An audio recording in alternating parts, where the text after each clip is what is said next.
30।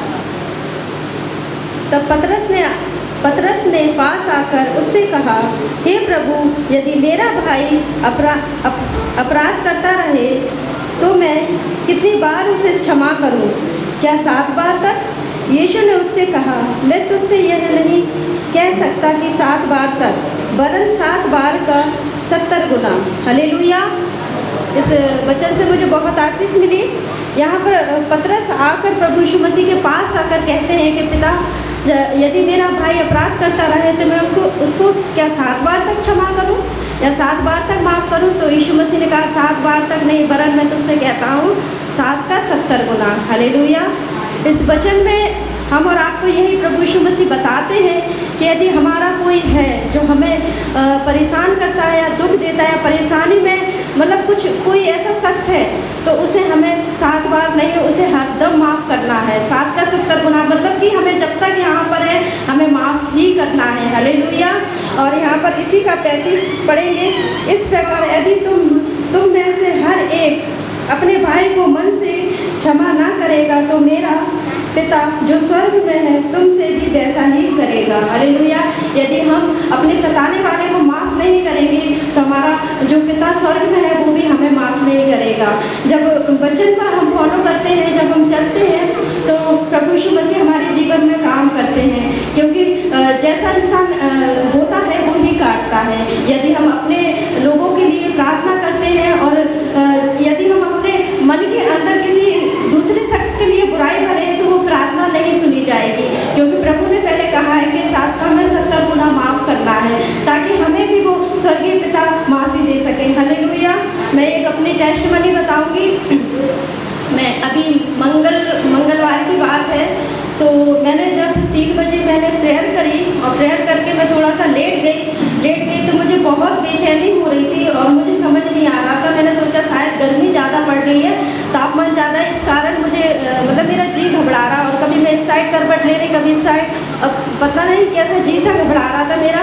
और जैसे ही मैं उठी, मैंने पानी पिया और फिर मेरे पास एक फ़ोन आया, और वो फ़ोन आया तो वो मुझसे कहने लगे कि आप पूजा बोल रही हो? मैंने कहा जी मैं पूजा बोल रही हूँ। आप कौन बोल रहे हो? तो बोले कि मैं यहाँ नई झांसी से बोल रही हूँ, क्या आप मेरे लिए प्रेयर करोगे? मैंने आपकी टेस्टमनी सुनी है। तो मैंने कहा आंटी आपको नंबर किसने दिया मेरा? तो फिर उन्होंने बोला कि आपकी मम्मी ने दिया है, आपकी मम्मी यहाँ पर काम करने आती हैं, आपके बारे में बताया। और मैंने देखा तो मुझे बहुत आशीष मिली। मेरे घर में बहुत परेशानी है, मैं बहुत टेंशन में हूँ, वो रोने लगी। तो मैंने कहा आंटी आप मत रोइए, आप प्रभु के आगे रोइए, जैसे आप मुझे बता रहे हैं मेरे प्रभु यीशु मसीह को बताइए। हालेलुया। और जब मैंने उनको ये गवाही दी, प्रभु यीशु मसीह के बारे में बताया और मैंने प्रार्थना करी, उनको बताया, तो वो सच बताऊँ वो बहुत और रोने लगी और कहने लगी मैं आपसे प्रार्थना करूँगी पूजा। मैंने कहा ठीक है आंटी आप प्रार्थना करना, और आप विश्वास नहीं करोगे मेरी बेचैनी चली गई। हालेलुया। क्योंकि मुझे उस समय मैं प्रार्थना करके लेटी थी और मेरे लिए वो बेचैनी पवित्र आत्मा कर रहा था कि उठो उस लेडीज़ के लिए प्रार्थना करो। वो लेडीज़ मुझसे कह रही थी मैं आध घंटे से सोच रही थी तुम्हारा नंबर लगा कर काट रही, फिर लगा रही, फिर काट रही, पता नहीं जी किसका नंबर है, होगी बात क्या नहीं होगी, कौन उठाएगा। और उसी समय मुझे भी बेचैनी यहाँ पर पवित्र आत्मा कर रहा था। उस बोझ को मुझे प्रभु ने दिया। जब मैंने उसके लिए प्रार्थना करी तो वो मेरे पास हर रोज़ फ़ोन करती है, मुझसे कहने लगी मैं फ्राइडे फास्टिंग रखूँगी, तो क्या मैं अपने भगवान को नहीं पूछ सकती? मैंने कहा नहीं आंटी, आप किसके लिए फास्टिंग रखती हैं? आप जानती हो प्रभु यीशु मसीह के लिए, तो आप उनसे प्रार्थना कीजिए ना, दूसरों से नहीं। तो वो कहने लगी कि मैं शर्मा परिवार से हूँ, मैं पंडित से हूँ। तो फिर मैंने कहा कोई बात नहीं आंटी आप फास्टिंग मत रखिए, हम आपके लिए फास्टिंग करेंगे, आपके लिए प्रार्थना करेंगे, बस आप तो प्रार्थना कीजिए, क्योंकि धीरे धीरे प्रभु का आत्मा आपको सब बताएगा और आप धीरे धीरे सब समझने लगोगे। और मैं प्रभु का धन्यवाद देती हूँ। वो कहने लगी ठीक है मैं चर्च में आऊँगी, भवन में आऊँगी, मैं प्रभु का धन्यवाद दूँगी। और मैं सच बताऊँ मैंने उनके लिए प्रार्थना करी और कल फिर फ़ोन आता है तो वो कहती प्रभु यीशु मसीह ने मेरे जीवन में काम किया पूजा, मुझे वो शांति वो सुकून मिला है। लेकिन मैं चाहती हूँ मेरे घर के अंदर जो कलेश है वो चला जाए। हालेलुया। जब मैंने उनसे कहा कि प्रभु यीशु मसीह ने अब तुम्हें शांति दी है तो वो तुम्हारे घर के अंदर भी शांति देगा। हालेलुया। अभी उसने मन में शांति दी है वो घर के अंदर भी देगा। आप प्रार्थना करिए, जो आपको सताता है सबसे पहले आप उसको माफ़ करिए। सबसे पहले आप जिस कारण आप दुखी हो सबसे पहले आप उसको क्षमा कर दीजिए और फिर देखना मैंने कहा मेरा प्रभु कैसे काम करता है। हालेलुया। Praise the Lord. धन्यवाद। मैं एक वचन से पढ़ूंगी, पहला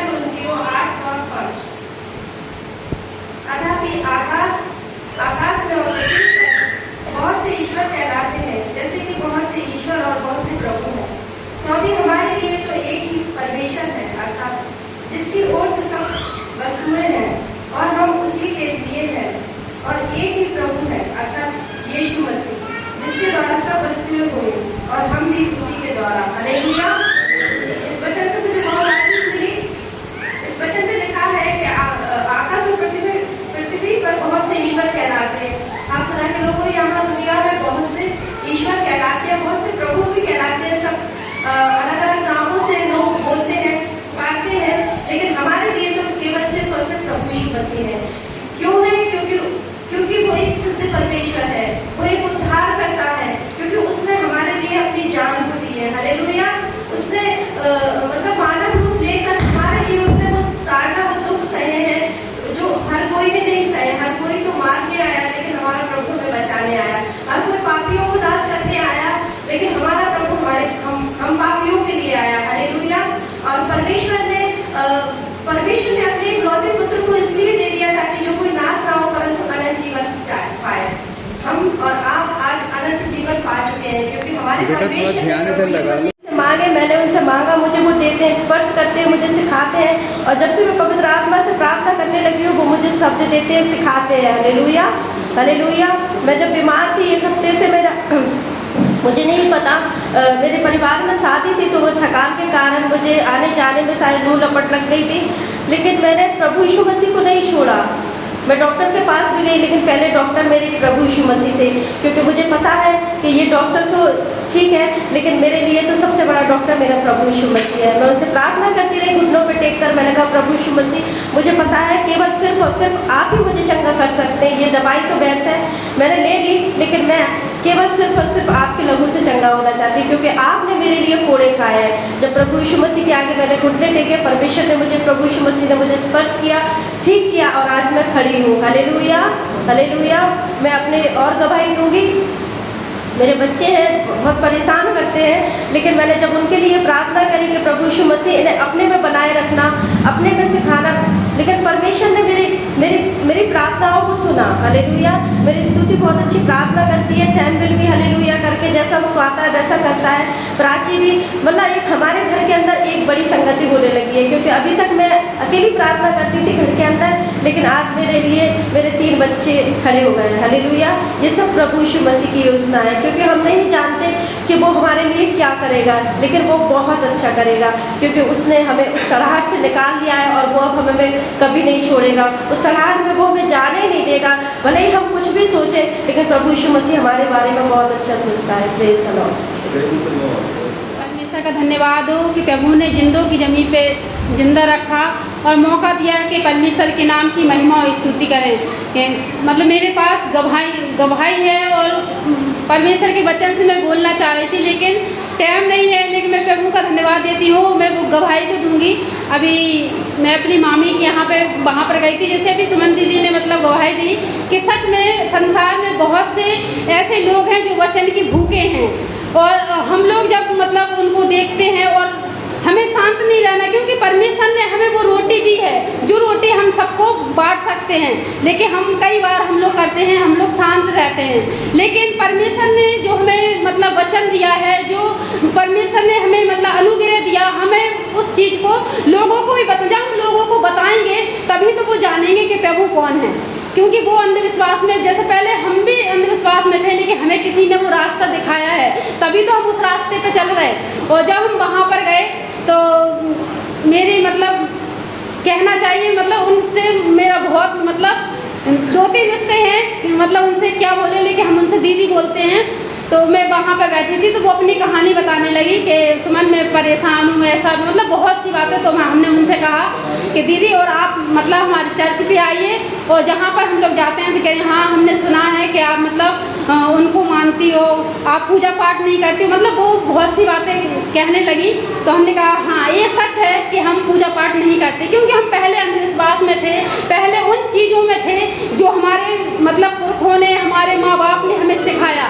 लेकिन आज हम धन्यवाद देते हैं कि परमेश्वर का अनुग्रह, परमेश्वर ने हमें सत्य की वो मतलब सत्य से हमें सत्य का रास्ता हमें दिखाया जिस पर हम चल सकते हैं। और क्योंकि परमेश्वर ने कहा कि मार्ग सत्य और जीवन मैं ही हूँ और मेरे द्वारा कोई भी पिता के पास नहीं जा सकता है। यदि हमें उस सच्चे परमेश्वर को ढूंढना है तो उसका रास्ता सिर्फ और सिर्फ यीशु मसीह है और दूसरा कोई है ही नहीं है। और जब मैं उनसे बात कर रही थी, उनसे हमने वचनों के द्वारा भी बात की और मेरी मम्मी की गवाही तो वो जानती ही हैं और मैंने अपने ससुराल वाले की भी गवाहियाँ बताई और बहुत सी सारी उनसे जब बात की तो वो कहने लगी कि सुमन मैं भी मतलब चल सकती हूँ। मैंने कहा मेरा प्रभु सबके लिए उसने अपने प्राणों को दिया है। ऐसा नहीं है कि वो ईसाइयों का मतलब ईसाइयों से ही प्रेम करता है या हमसे वो सभी से करता है। उसने ना जात बिरादरी उसने कुछ नहीं बनाया, उसने सिर्फ मनुष्य को बनाया है। वो सबको बुलाता है और आज भी वो बुला रहा है, लेकिन सिर्फ हम तैयार हैं उसके भवन में जाने के लिए, उसके पास जाने के लिए। और जब हमने उनसे बोला तो वो कहने लगी सुमन मैं ज़रूर चर्च में जाऊंगी और प्रभु मेरा ये काम कर देगा। तो हमने कहा मुझे नहीं पता कि आपकी क्या प्रॉब्लम है और वो बता भी नहीं रही थी। वो कह रही थी कि मैं वहीं पर, क्योंकि 4 लोग और बैठे थे, तो कहने लगी कि सुमन मैं किस तरीके से आपको बताऊं। तो मैंने कहा मुझे मत बताइए क्योंकि मेरा प्रभु सबको जानता है। लेकिन जो आप मतलब बार बार वो बोल रही हो कि मतलब वहाँ पूजा पाठ नहीं होती, ये नहीं होता, वो हमने कहा हाँ ये सच है कि हम नहीं करते पूजा पाठ। लेकिन हमारा प्रभु जब तुम सत्य को जान लोगी, उस रास्ते पे तुम चलोगी तो अपने आप तुम खुद देखो कि सत्य क्या है कि झूठ क्या। जब हम 2 नाव पे हम सवार, दोनों नाव पे पैर रखेंगे तो वो डूबेगी और जब हम एक पर सवार होकर हम चलेंगे तो परमेश्वर उस नाव को पार करेगा। और हम ऐसे ही हम बता रहे थे और हमने उनसे कहा कि दीदी आप बोलती हो कि मेरा ये काम हो जाए, वो काम हो जाए, मेरे बच्चे, आपको कितनी चिंता है कि मेरा बेटा परेशान है, मेरे बहू परेशान है। मतलब ये हम संसारिक सोच है, लेकिन हमारा प्रभु हमें सिखाता है, हमारे खादिम भी हमसे मतलब बोलते हैं कि हमारा प्रभु जो है वो आत्मा, हम आत्मा के लिए क्या तैयार कर रहे हैं। हम शरीर के लिए हम कहते हैं हमारा शरीर भला चंगा रहे, हमारे लिए ये हो जाए वो हो जाए, शरीर के लिए ही तो सोचते हैं, लेकिन आत्मा के लिए हम क्या सोचते हैं। हमें अपनी आत्मा के लिए सोचना है, आत्मा को तैयार करना, ताकि हमारी आत्मा उस परमात्मा से मेल खाने लगे। हमें इन बातों को किया, मैं प्रभु का धन्यवाद देती हूँ कि परमेश्वर ने हमें वहाँ इस्तेमाल किया। Praise the Lord.